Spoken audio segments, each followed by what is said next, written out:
বারবার নিজের দলের বিরুদ্ধে আক্রমণ শানিয়ে খবরের শিরোনামে উঠে এসেছেন বিজেপি নেতা অনুপম হাজরা।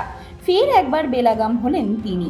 বিজেপি নেতা অনুপম হাজরা ফেসবুক পোস্টে লিখেছেন, বঙ্গ বিজেপি সংগঠনের মাথায় বসে থাকা এক কোলা ব্যাঙ।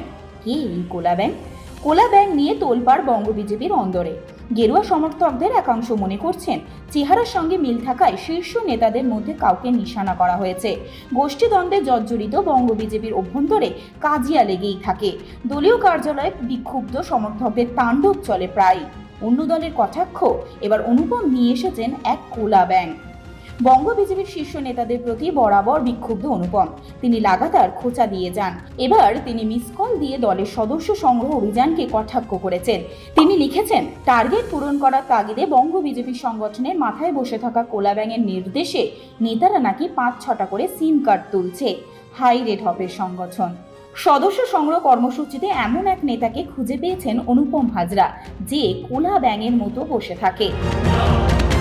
খবরের সমস্ত আপডেট সবার আগে পাওয়ার জন্য অবশ্যই চোখ রাখুন দৃষ্টিভঙ্গির ফেসবুক, ইউটিউব এবং ইনস্টাগ্রামে।